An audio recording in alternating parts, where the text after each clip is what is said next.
Ladies and gentlemen, we've all seen a tower defense simulator speedrun. Speedrunning towers, usually something like molten mode, and you end up getting a pretty fast time. What you're about to see in this video follows absolutely none of those rules.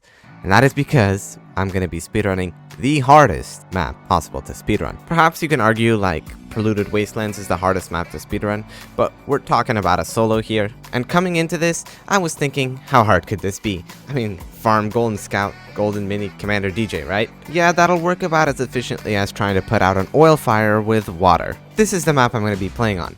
Winter Stronghold. It recently got an update so that it looks really cool now. What's not really cool anymore is that both tracks now spawn the same amount of enemies.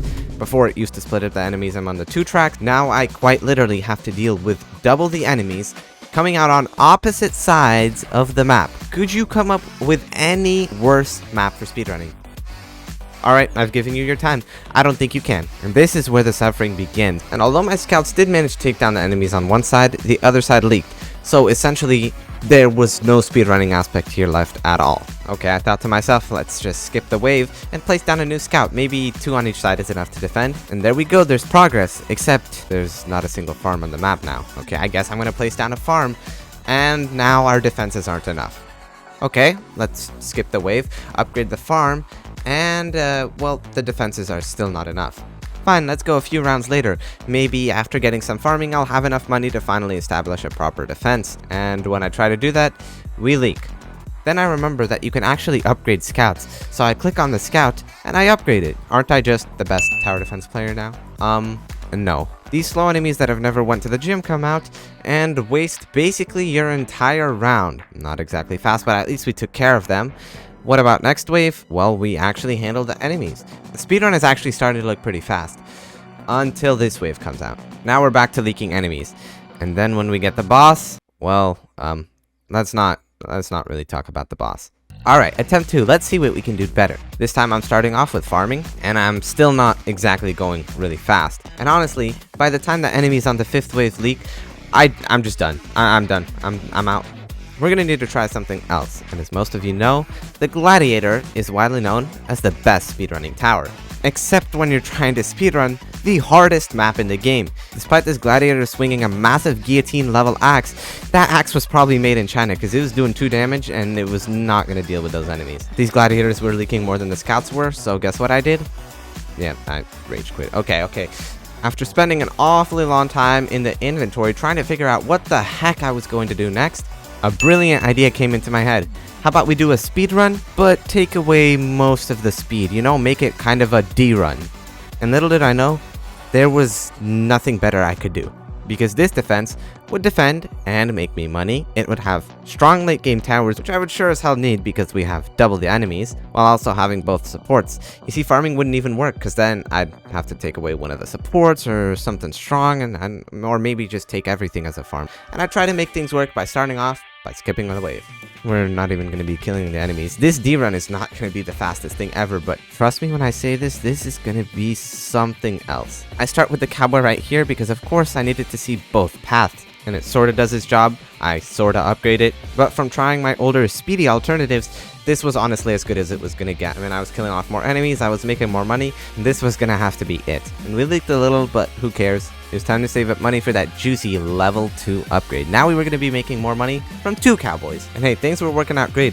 The Nikocado Avocados came out on wave 7, and they were just a bunch of free money. And then when it came time for the boss, oh yes, that one boss that was left on 100 HP by our towers when I tried to go fast, he was left on only 70 HP. Let's go. That's what we call progress. And by now, 2 pros and cons emerged about this defense. A pro being that the enemies were split up, and the con being that the enemies were split up. No, I'm serious when I say this. They're split up so that your defenses can kind of focus on one path at a time, but because they're split up, when enemies run down this path, the towers all of a sudden stop focusing on the other path and leave the other path free to run by. And we can see this exact thing happen on wave 12.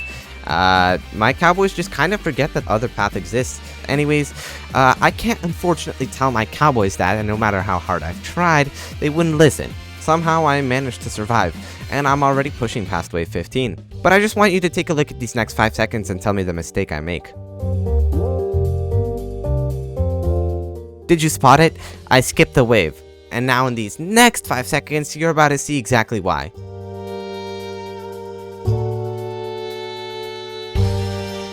Whoops, in the process of skipping, I kinda just gave all of these breakers a free path to the exit. Well, this is a little bit embarrassing.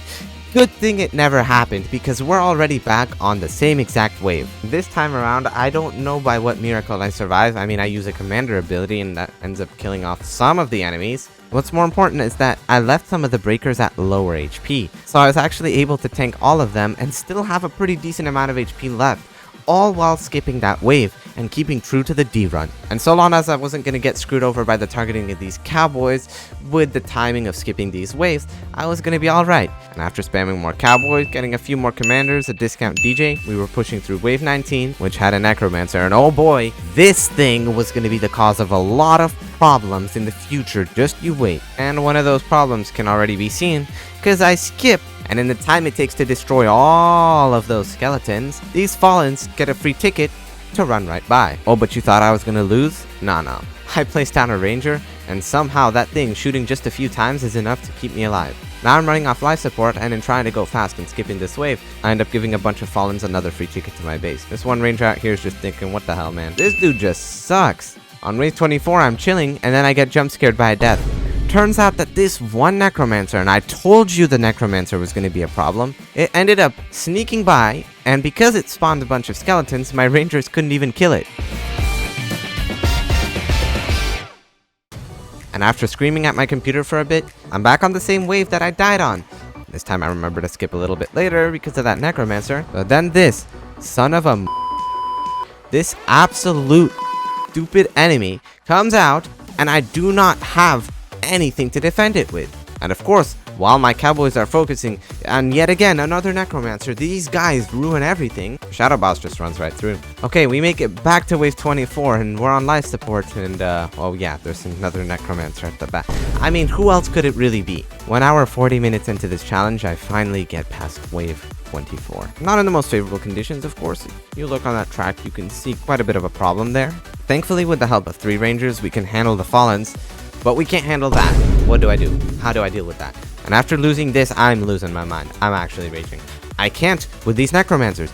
Every time. Oh, and then Roblox breaks down. I mean, how wonderful. Shove those technical difficulties up your butt and fix your servers, you multi-billion-dollar company. We're now 2 hours in. We get past the scary wave 16 with a bunch of enemies, past the scary 20s with the necromancers, and we're back. And thank the Lord, Allah, Buddha, Jesus, I don't care what you believe in, we somehow survive this wave, and then get down a few more rangers just to kill off some enemies on the other track, you know, speed things up a little bit. After all, we're doing a run. Now, things finally seem to be smooth sailing. I make it to wave 30, which has a tank, and thanks to now some max level golden cowboys, we defeat the tank. Ah yes. What could possibly come now that could ruin things? I just had to say something, didn't I? These breakers, notice how far they got. They're actually not a problem. It's actually these ones that are a problem, because now all my cowboys care about is shooting at them while the entire other side runs by. And I'm thinking, I have rangers. I have rangers. These 5 goons with a commander boost are not enough to take down some glitches. You have a DJ, you have a max commander chained on you. I got to wave 33. I'm now 3 hours in and I finally make it back to this wave. Again, this run is more like a and then run, because how can the D get any shorter? I have to legit wait on every wave now just to survive. Think back to the start when I thought this was gonna work. Imagine. So yeah, I skip late, I make it to wave 34, and this time I'm not skipping again. I'm thinking to myself, if I skip now, something's gonna mess me up next round. Turns out, it was not next round I was gonna be worried about, it was this round, because I leaked breakers. Okay, wave 34, no skipping this time. This run is already barely a speedrun. I'm still trying to not make this title clickbait. This warden came in here and said, yo. And that just did it for me. I wasn't gonna take that. Who does this game think it is? We're now 3.5 hours in, and I think it's time to put everything we've learned together, and after all this time, finally complete the run.